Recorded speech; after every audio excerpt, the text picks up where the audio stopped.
Hi there, little chicken nuggets. It's me, your favorite celebrity, Carl. Welcome to Grow TV. Welcome to Grow TV. Hosted by Carl, where we have fun with our friends, talk about Jesus, and go over everything the Bible has to offer. Now, once again, welcome to Grow TV.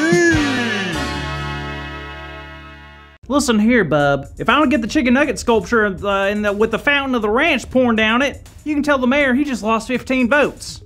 Oh, hey there, y'all. There's actually no one on the phone, but I'm practicing because I'm gonna be famous, and I gotta talk to people like that. I thought I'd be famous by now, but turns out it's a slow process. Y'all remember my video from last week? Well, I uploaded to TikTok, Instagram, Snapchat, YouTube, Facebook, all that stuff, and total views is currently sitting at 73, so looky there. Can you believe it? Watch out, Harry Styles. There's a new celebrity in town. Now, with my newfound stardom, I'm not gonna only have to walk the walk, I'm gonna have to talk the talk. That means I'm gonna have to learn how to act, talk, and think like a famous person. All right, how to act, talk, and think like I'm famous. Ah, I found it.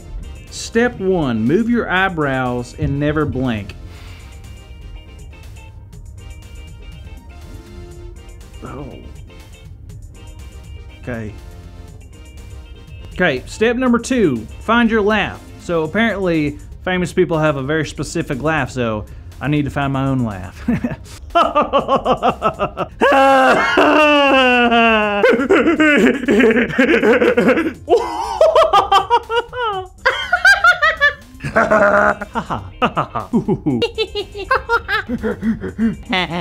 Step number 3, talk about famous and rich things.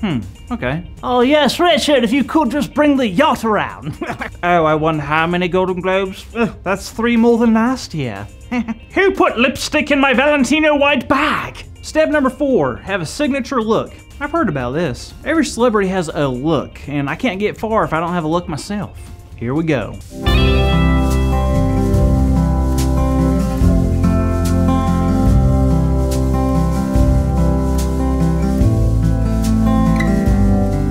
And finally, step number 5, have a posse.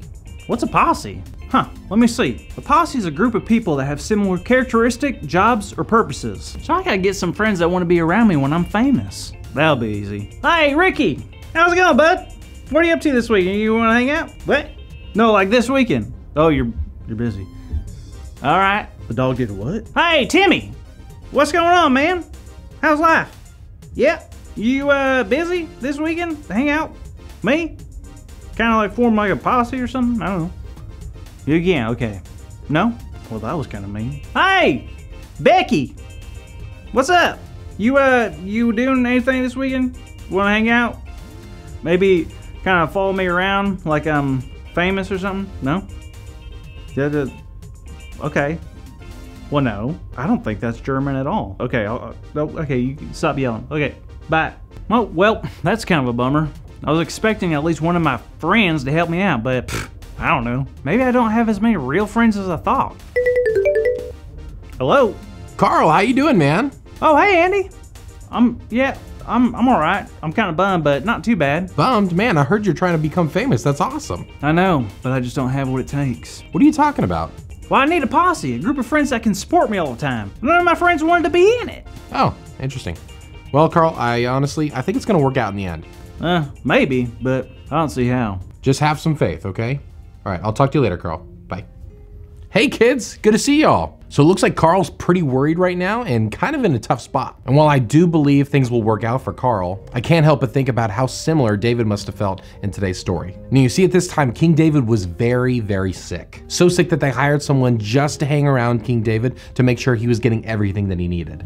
Now, it was at this time that Adonijah, one of David's sons, had a very strange idea. He thought because his father was getting really, really sick that he could take over early and become king. And I know what you're thinking, but David's king. And exactly, that's why it was so strange. Adonijah started using his connections as David's son to make his bid for being the heir. He killed a whole lot of animals as an offering to God, invited famous and important people over, and he talked to leaders and friends in the community to ask them for support. But you see, David already had a plan for who was going to take over as king when he was done. And it was not Adonijah, it was his other son, Solomon. And when people close to King David like Bathsheba and Nathan found out what Adonijah was really doing, they knew they had to talk to him and tell him what his son was up to. So Bathsheba went up to David and told him everything, that Adonijah had become the new king and was going against David's wishes. And then Nathan went up to David and told him all about the sacrifices that Adonijah had made and the fact that they were having a huge dinner right then, and all of them were chanting, "Long live King Adonijah." Now this was upsetting to King David, but he knew exactly what to do. He got up and spoke to his friends. He looked them in the eye and he told them that his son Solomon would take over as king when David was done. And it was at that exact moment that everyone started celebrating and getting really excited because King David had just promised them a wonderful future.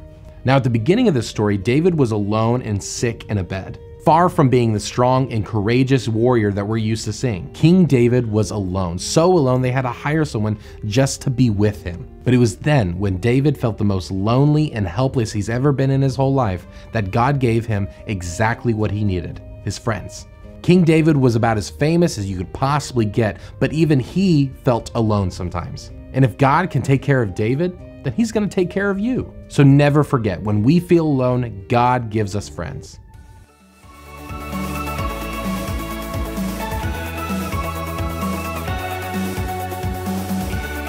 Y'all heard it right. Andy just said our big idea. When we feel alone, God gives us friends. So why not say it all together on the count of 3? 1, 2, 3.